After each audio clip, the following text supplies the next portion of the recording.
Let's get on with the show.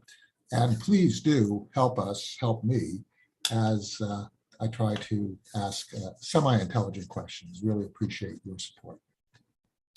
Welcome to the Nonprofit Report, your update on nonprofit organizations, issues, and leaders. I'm your host, Mark Oppenheim. Today, we're discussing the importance of financial literacy and education for all with special guests. Nan Morrison, President and CEO of the Council for Economic Education, which supports youth in learning personal finance. Josh Lachs, CEO of moneythink.org in Chicago, which supports college students in gaining financial literacy. And Charles Skip Bowen, Chairman of the Board and CEO of First Command Educational Foundation, which supports veterans and active military in financial readiness. And a reminder to Zoom attendees that we'll take 3 snap polls during the show. We'll announce results, and your questions submitted through the Q&A function at the bottom of your screen will be included in our discussion.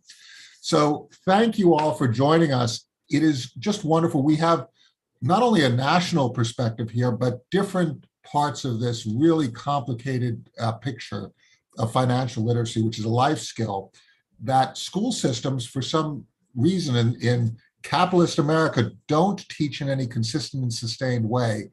And frankly, many of us adults have never had any consistent financial education. If we are not financially literate, it hurts us in large and small ways every day. So let's start with how we change this issue of disparity in financial literacy. My neighbor, who is less financially literate than I am, is going to have a disadvantage in terms of their life trajectory versus mine, given the way our system works. How do we change that? And let's start with you, Nan. At the Council for Economic Education, you focus on youth. How do you approach teaching young folks on how to manage money, and how do you see the actual challenge here? Great. So thanks for having all of us. It's great to be here with everybody. So I want to just start with our mission because it says something. We teach K-12 kids. We want to give them the tools and knowledge of personal finance and economics so that they can make good decisions for themselves, their families, and communities. So for us, we don't want to teach an 8-year-old about a mortgage, but we want to give them the habits, the tools, the confidence with words that have to do with money and finance so that they can build those capabilities. It's just like when you're a little kid, you don't expect to be in the Olympics when you're 6 years old, but you should be able to do the dog paddle when you get into the pool and not be scared. So that's what we're really trying to achieve. And we do that in a few ways. One is we make the lessons for the kids really fun and engaging. So we still read Aesop's fables, the grasshopper and the ant, but our ant has a bank account. So kids understand that. Actually, today they might have an electronic wallet instead of a bank account.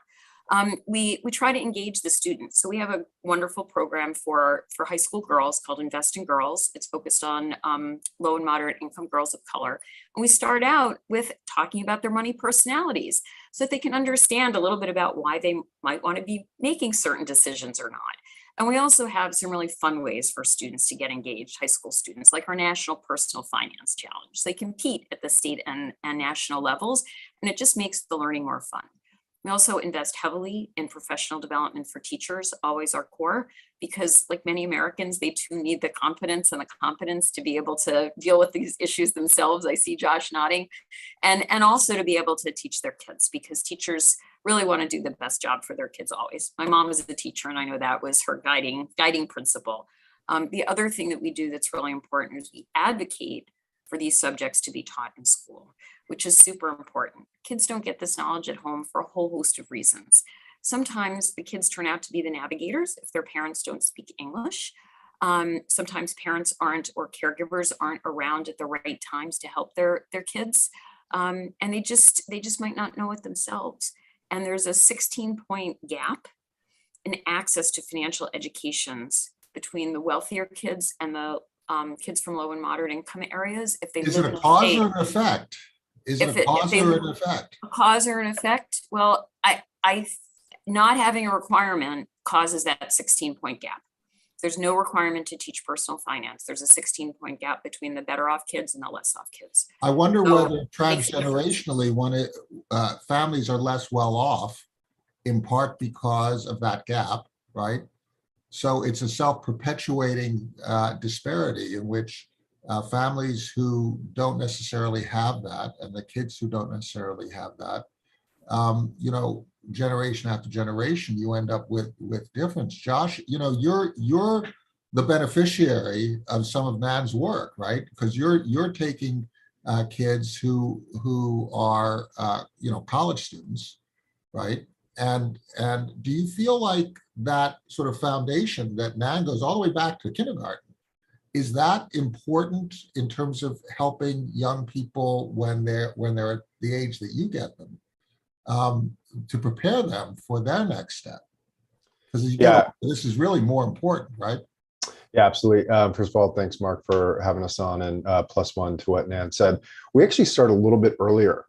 So we work with high school seniors, even high school juniors, and our work is really focused on demystifying college costs for those students, their families, and even college guidance counselors, because we see that financial planning and the finances around college is really a huge barrier, particularly for traditionally marginalized students. And so we tackle this kind of college affordability issue upstream, so that all students, particularly, again, those who have been left at the margins, really can clearly determine which schools offer them the best value and be able to choose much more clearly and more confidently. And so given what you're kind of outlining in Nan's work, absolutely. I mean, the ability for students to build on their knowledge base around financial literacy, and also thinking about, well, what does it mean to be financially secure and financially well?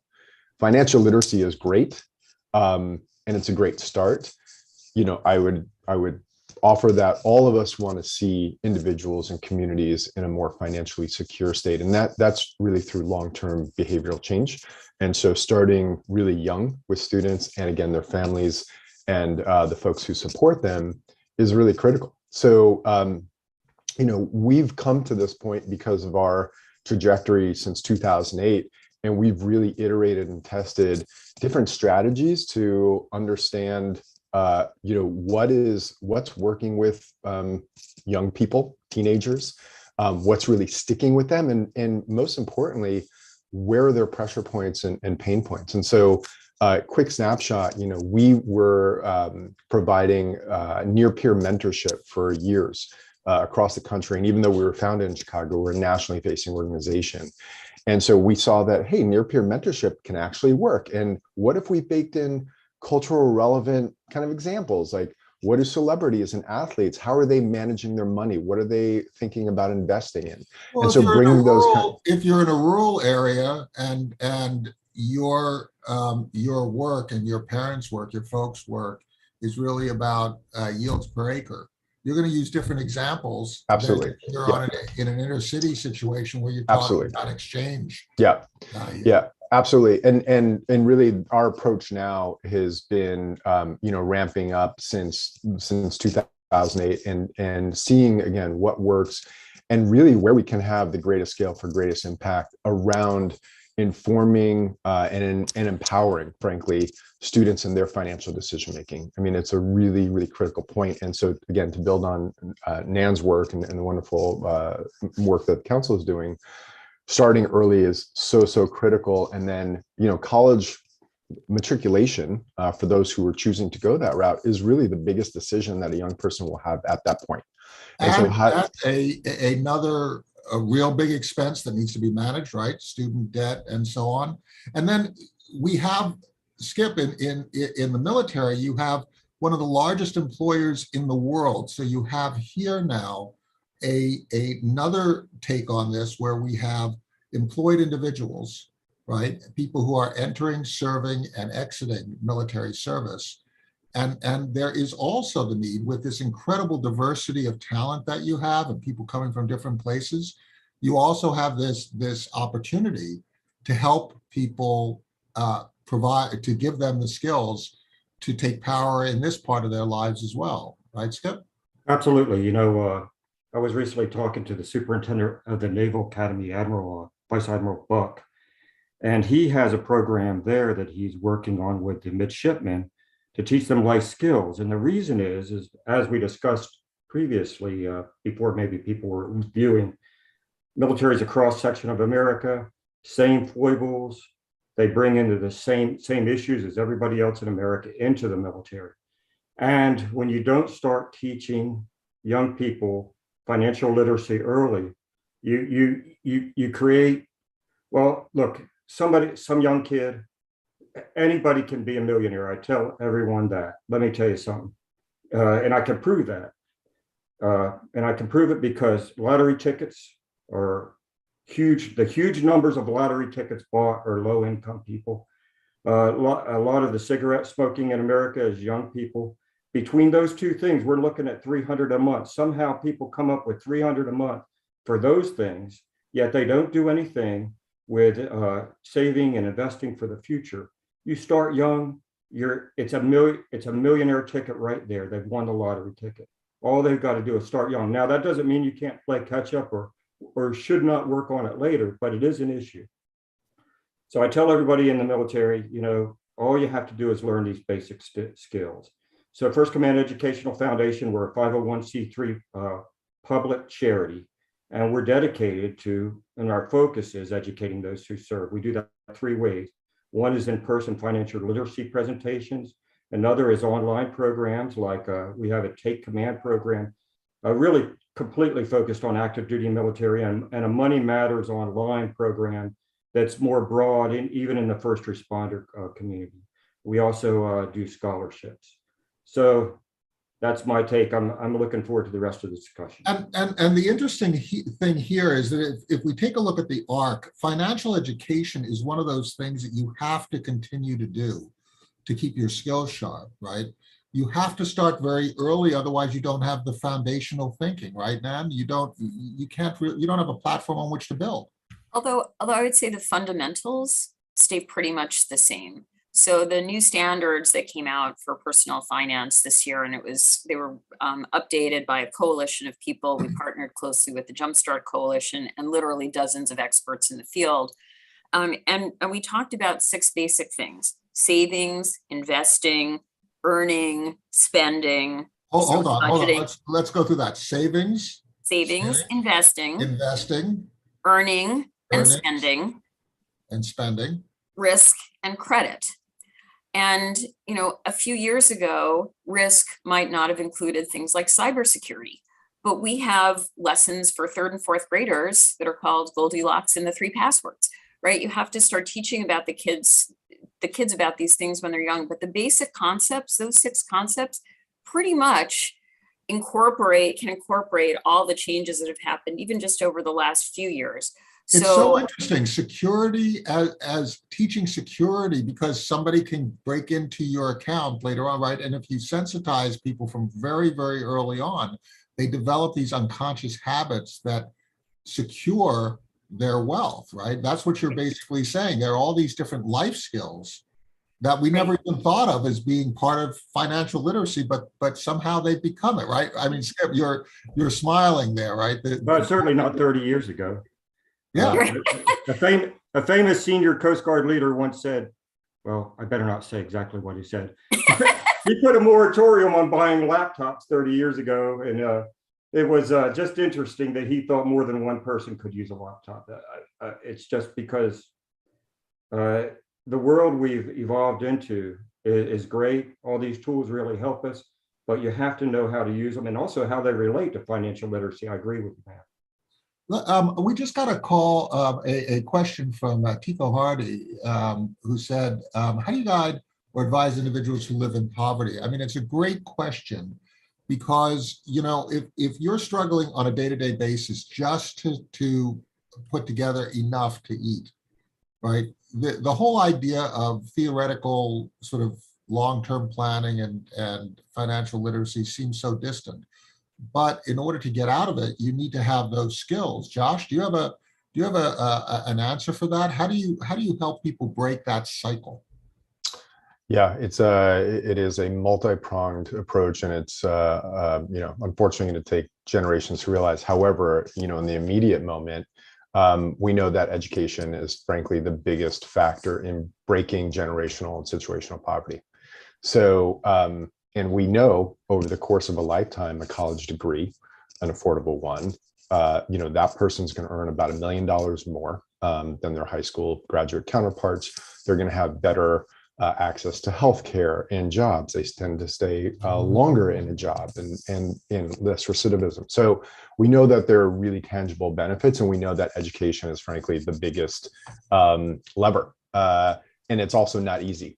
And, tracking back to our conversation here, if we can provide the really easily accessible resources, the tools, and really coming at it from a strengths-based approach, right? I think a lot of times financial literacy is seen as like a deficit, right? Like one has to become financially literate.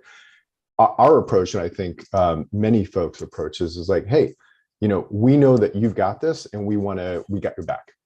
So let's give the tools and the resources to feel even more empowered, and tracking back to, again, building those knowledge bases, those understandings around finances, and really, like, it can be really complicated and complex, and numbers can mean a lot of different things.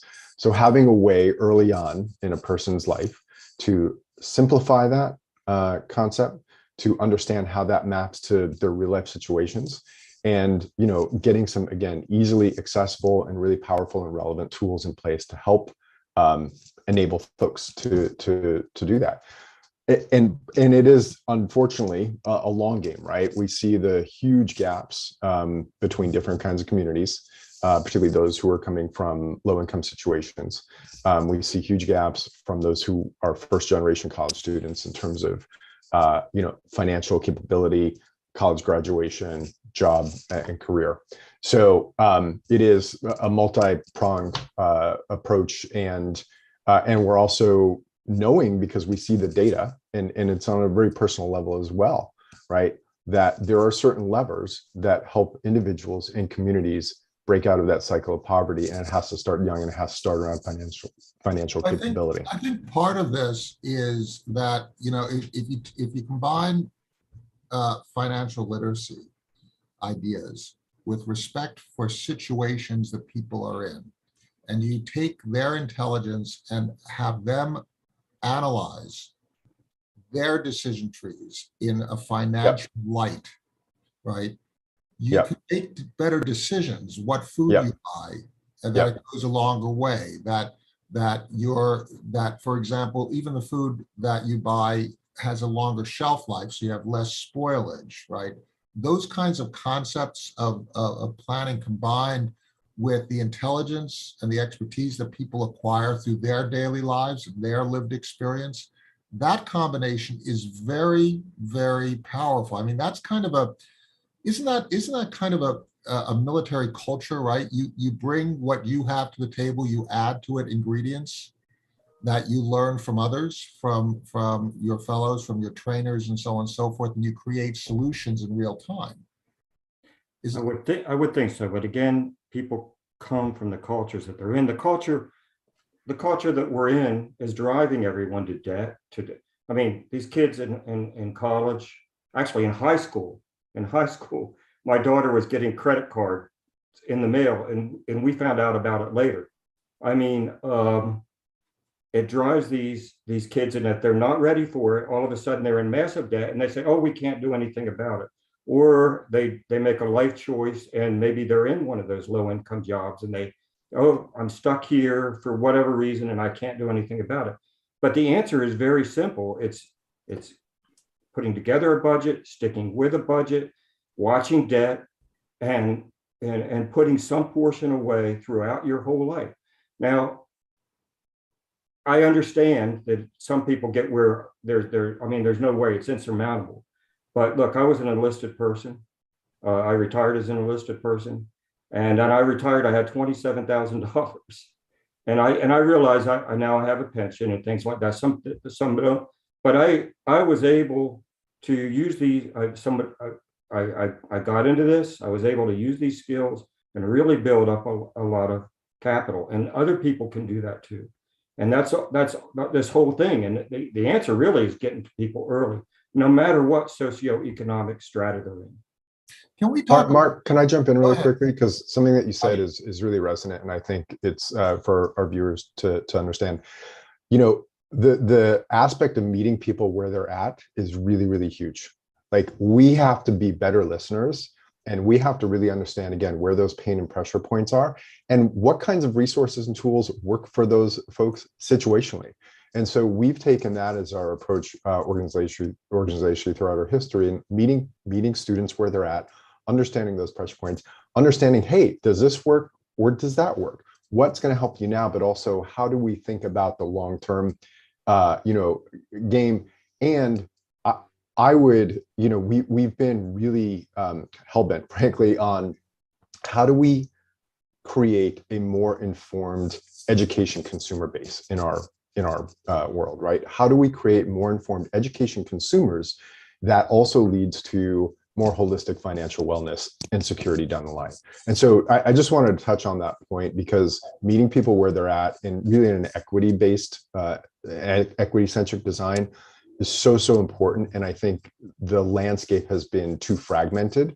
And so, we don't pretend to have the magic bullet, but we also are really staunch on, hey, we think we're onto something because of the track record that we have, and not just around college affordability, but really working with young people. And now you're going to welcome the results of this last poll. We asked when financial education should start, and we got kindergarten and before, and preschool, and we got elementary school, and we got middle school, and we got high school.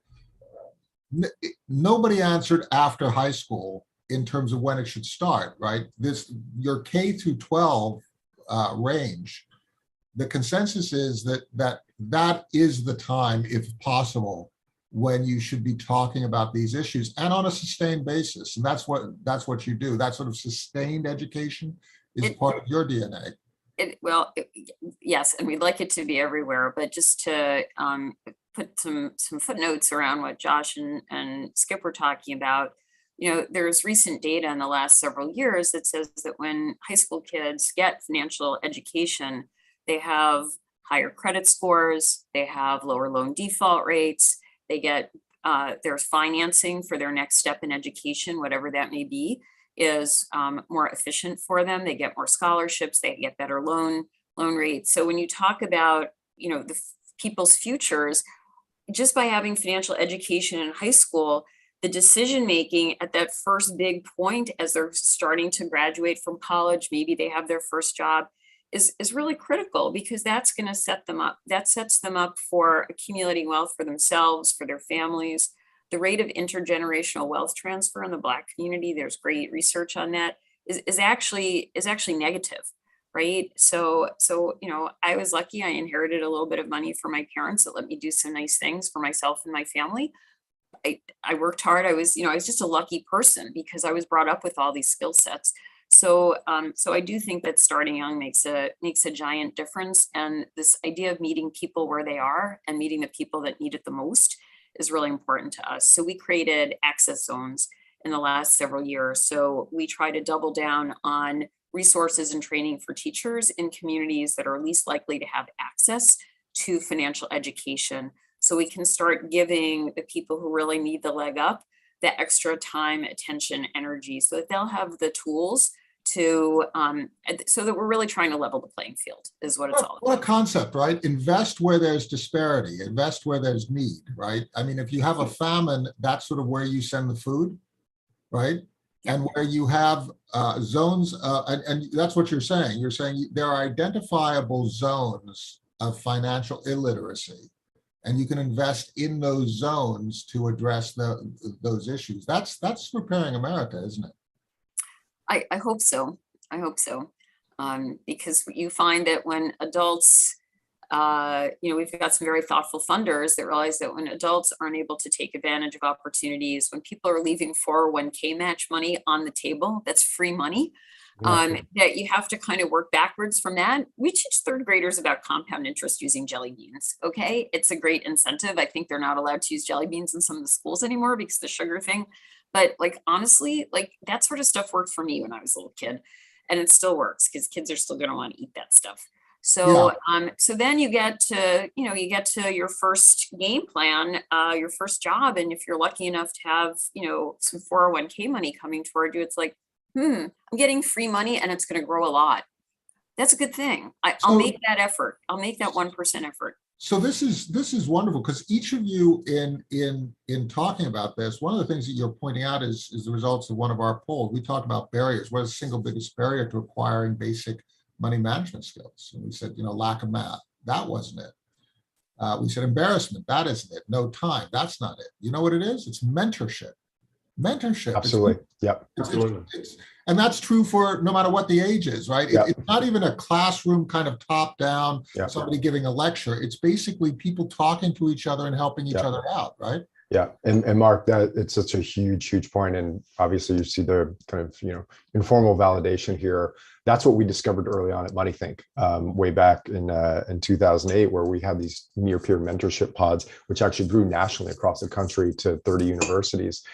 The fact that somebody was there to listen, to learn, to actually pay attention, to focus on the person was such a huge lever. And we've leveraged that in our own trajectory, because we saw the power of mentorship, the power of coaching, and the ability to create that space where, again, the person feels seen and heard. And there's this understanding of like, hey, I have options and I have choices. What are the best kind of choices for me, given my financial circumstances, and in our case, academic goals? And so, a guy who served as an enlisted got out with 27K and is mentoring others to help them make good decisions, right? It's that kind of life experience that gets to be shared, right, Skip? Look, America is a wealthy nation. Unequal access to wealth is causing huge issues in our country right now. But this isn't the whole answer, but it's at least part of it. And we need to come to grips with this, teaching young people good skills. I mean, you have to, there's a whole range of issues that are surrounding this. And one of it is the weight thing. But you do that 10% all the way through. I knew a guy, enlisted people do not make a lot of money. He retired as an E9, which is at the top of the enlisted ranks with 30 years, but he's a millionaire because all he did was put 10% away all the way through. I mean, and you can do it later. This isn't an end all thing, but if you do it young, and that's all these kids have to grasp that it's so important. And, if you use your money, what money you have on, hey, the Uber Eats or whatever. I mean, I don't even, and I can afford it. I don't even get Uber Eats normally. I mean, maybe once in a great while, because there's so much money laid on top of all that stuff. And nothing against Uber. I love Uber. But but the point is bring food into the house, make it. There's a zillion ways you can deal with this, versus some of the ways that I see young people just wasting through money, and then they say they don't have any. I mean, right now we do have rising inflation. It's really hurting low-income people. I'm not saying that's not a real thing, because it is a very real thing. But we at least have part of the answer right now. So Mark, I think just hugely important. Part of the disparity, and Skip and Nan are talking to this as well, is how do we actually teach adults to teach younger people around financial literacy and around financial decision making? There's a huge chasm there, and I think that's part of what we're seeing. Adults don't know how. Yeah, exactly. So, in our case, we've developed this college affordability tool called Decided, where we said we unlocked it, we ungated it, it's free to the public. We also, in terms of students, we also noticed, hey, there are a bunch of college counselors, student advisors who don't have the knowledge and know-how to actually guide students properly around financial decision making, around affordability. And so what if we developed tools for them so they can actually do the job that they want to, meaning less administrative tasks and a more holistic engagement, and just a clearer through line for those students. So I think that there's a huge chasm here that we all have an opportunity to address. It's not just teaching financial literacy and financial capability to young people, but actually empowering adults who can do that in a way that, again, meets them where they're at. And we can do it, right? I mean, we can do it. There's nothing negative about empowering people, empowering your neighbor, empowering somebody who doesn't look like you, right? I mean, this is going to make the country stronger. Nan, we're going to give you the last word. I just want to point out that we asked this question on what is the biggest single reason that people should be financially literate? Two answers got the biggest response. One, money is power. Money is power. Knowing how to use money makes you more powerful. And the second answer was resilience. Resilience. We toughen up when we know how to manage money. Right? Now, take us out. We've come to the end of a wonderful discussion. What should we all be thinking about? How can we help to improve this situation through our small acts? Helping our kids learn, helping our colleagues learn, helping people who we don't even know, and protecting them, doing the right thing for each other and for the country. How should we be thinking about this? So if you know somebody that needs help, please help them. Or if you're somebody that needs help with your finances, ask for help. For adults, there are lots of great organizations. There are national credit counseling agencies, which do a great job at all of this. If you're in the military, call Skip. If you're a college student, call Josh. And if you're a concerned citizen, take a look at our survey of the states, see if your state has a requirement. If it doesn't, call me. And if that's too hard, go knock on the door of your local school and say, ask the principal if there's something that they can do to help get financial education into the school, get the teachers trained, get resources there. Everything that we do is free for schools, teachers, and students. But that would be my call to action for anybody that's listening to today that wants to help America's children or wants to help somebody they know or maybe needs a little help themselves. Well, we got a comment from an attendee who said the following. She complimented you, or the person, she complimented you and said that you did a wonderful job. She said, I'm a woman of color now in higher education, went from GED to doctorate degree to a combination of everything you all three are talking about to get there. And it's wonderful to engage people like our attendee, yourselves, who are sort of spreading this word, but also making a difference in the United States, in Americans' lives. Nan Morrison, President and CEO of the Council for Economic Education, Josh Lachs, CEO of MoneyThink, and Skip Bowen, Chairman of the Board and CEO of First Command Educational Foundation. You are our heroes. Thank you so much for sharing your work. Please thank your staffs. Please thank your boards. Please thank your funders. Thank your communities. And thank your students, because your students are going to become the educators of their students, right? The mentors of their students. Right. So thank you so much, and have a great day, everybody. Stay healthy. And the show on Thursday is going to be about people, how people treat animals, right? How we treat animals is so important in terms of how we treat each other. Skip, do you want to have the last word? Last word. This is like search and rescue. Who's not going to be for reaching down and helping a person who's drowning? This will get the most bipartisan support ever if you work at all levels. Thank you. Absolutely. Absolutely. Let's get out of politics and get towards solutions. Everybody have a great day.